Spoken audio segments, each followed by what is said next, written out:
कभी सोचा है कि नदियां सिर्फ पानी का बहाव नहीं होती?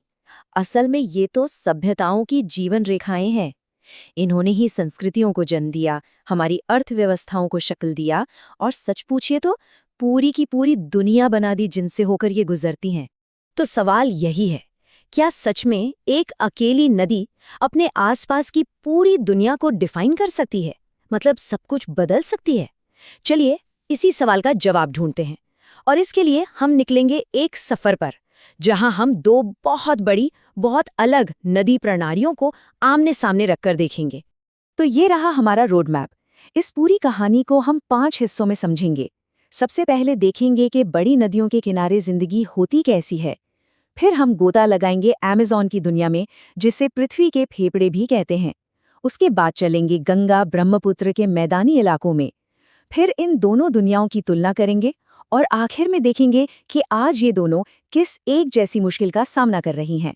तो चलिए शुरू करते हैं पहले हिस्से से। देखिए, दुनिया में कहीं भी चले जाइए, इंसानों और उनके आसपास के माहौल, मतलब कि प्रकृति के बीच एक बहुत ही गहरा, एक फंडामेंटल रिश्ता होता है। और ये जो बात यहाँ लिखी है, ये इसी यूनिवर्सल ट्रुथ को कितनी खूबसूरती से बताती है। सोचिए, कोई घने जंगल में रह रहा हो या बर्फीले रेगिस्तान में। दिखते हम सब भले ही अलग हों, लेकिन खाना, कपड़ा और घर, ये ज़रूरतें तो हम सबकी एक जैसी ही हैं। यही वो धागा है जो हम सबको जोड़ता है। तो अब दरवाज़ा खोलते हैं हमारी पहली दुनिया का, अमेज़न। इसे यूं ही नहीं, पृथ्वी के फेफड़े कहा जाता है। ये एक ऐसी जगह है, पानी और हरियाली की एक ऐसी दुनिया जो अपने विशाल वाइल्ड नेचर के लिए जानी जाती है। जरा इस नक्शे को देखिए। अमेज़न बेसिन का फैलाव देखिए, कितना कितना विशाल है। ये दुनिया का सबसे बड़ा नदी बेसिन है, जो एक दो नहीं बल्कि दक्षिण अमेरिका के 9 देशों में फैला हुआ है। अच्छा, इससे पहले कि हम आगे बढ़ें, एक चीज समझना जरूरी है। ये नदी बेसिन होता क्या है? देखिए, बहुत सीधे शब्दों में कहें तो ये वो पूरा का पूरा इलाका है जहां से बारिश का या जमीन का सारा पानी बहकर छोटे बड़ी नदियों के जरिए एक मुख्य नदी में पहुंचता है। बस वही पूरा एरिया बेसिन कहलाता है। अमेज़न की असली पहचान है वहां की जलवायु।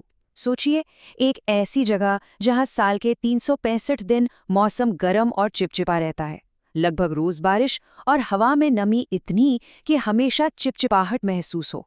दिन और रात के तापमान में भी कोई खास फर्क नहीं। और इसी मौसम की वजह से यहाँ जिंदगी का एक ऐसा ताना बाना बुना गया है जो हैरान कर देता है। मतलब रंग बिरंगे टूकिन पक्षी, बंदरों की सैकड़ों किस्में, विशालकाय एनाकोंडा और वो खतरनाक पिराना मछली, और हजारों लाखों तरह के कीड़े मकोड़े। ये जंगल सच में जिंदगी से लबालब भरा हुआ है। तो सवाल ये है कि यहाँ के लोग खेती कैसे करते हैं? वो एक बहुत पुराना तरीका अपनाते हैं जिसे कहते हैं स्लैश एंड बर्न, या कर्तन एवं दहन।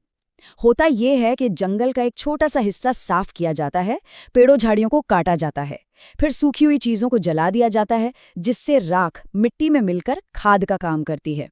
कुछ साल खेती करने के बाद जब मिट्टी की ताकत कम हो जाती है तो वो उस जमीन को छोड़कर आगे बढ़ जाते हैं। ये एक तरह से प्रकृति के साथ तालमेल बिठाने का उनका अपना तरीका है।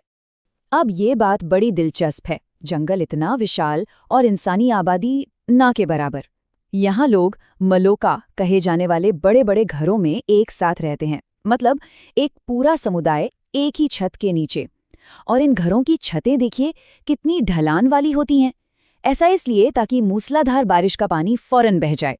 चलिए अब अमेज़न के घने जंगलों से निकलकर एक पूरी तरह से अलग दुनिया में चलते हैं।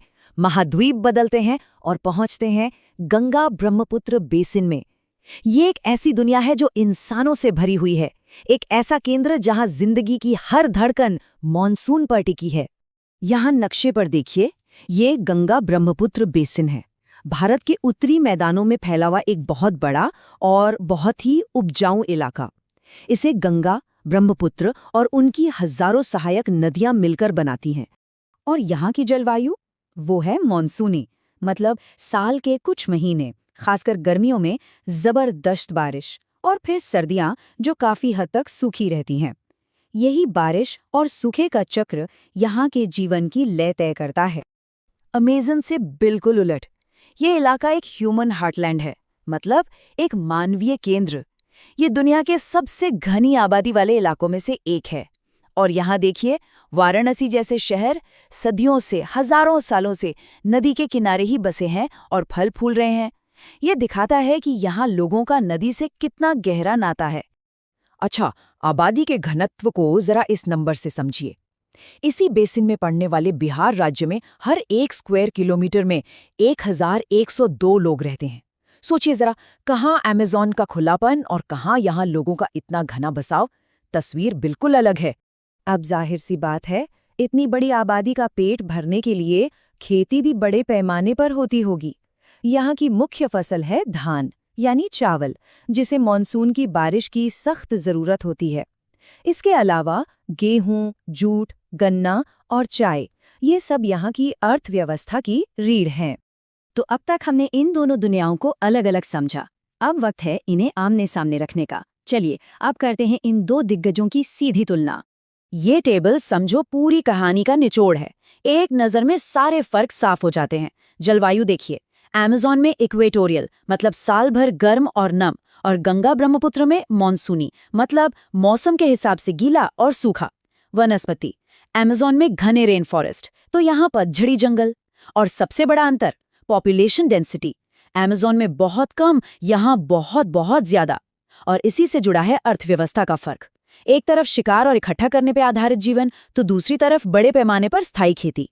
मतलब इसे हम ऐसे भी कह सकते हैं कि अमेज़न में इंसान प्रकृति के हिसाब से खुद को ढालता है, जंगल के साथ जीता है, जबकि गंगा ब्रह्मपुत्र में इंसानों ने अपनी ज़रूरतों के हिसाब से पूरे लैंडस्केप को ही बदल डाला है। एक तरफ जिंदगी है भोजन ढूंढने की और दूसरी तरफ जिंदगी है भोजन उगाने की। अब इतने फर्क तो देख लिए, लेकिन एक जगह है जहां ये दोनों दुनियाएं आखिर मिल जाती हैं, और वो है एक साझा चुनौती। इतने अलग होने के बावजूद ये दोनों ही इकोसिस्टम आज एक ही तरह के खतरे का सामना कर रहे हैं। ये दो तस्वीरें देखिए, एक तरफ अमेज़न में कटते हुए जंगल और दूसरी तरफ गंगा में फैलता हुआ प्रदूषण। दिखने में ये दो अलग अलग समस्याएं लग सकती हैं, पर दोनों का नतीजा एक ही है। प्रकृति का जो नाजुक संतुलन है वो टूट रहा है। और इन समस्याओं के पीछे की वजह भी साफ है। अमेज़न में जैसे ही ट्रांस अमेज़न हाईवे बना, जंगलों के अंदर तक पहुंचना आसान हो गया और पेड़ों की कटाई तेज हो गई। और गंगा ब्रह्मपुत्र बेसिन में, यहाँ शहरों और इंडस्ट्री से निकलने वाला सारा गंदा पानी, सारा कचरा बिना सोचे समझे सीधे नदियों में बहाया जा रहा है, जो उन्हें जहरीला बना रहा है। तो आखिर में हम इसी सवाल पर आकर रुकते हैं। इन नदियों ने हमें, हमारी पीढ़ियों को जिंदगी दी है। इन्होंने हमारा पालन पोषण किया है। अब सवाल ये है कि हम इन्हें बदले में क्या दे रहे हैं।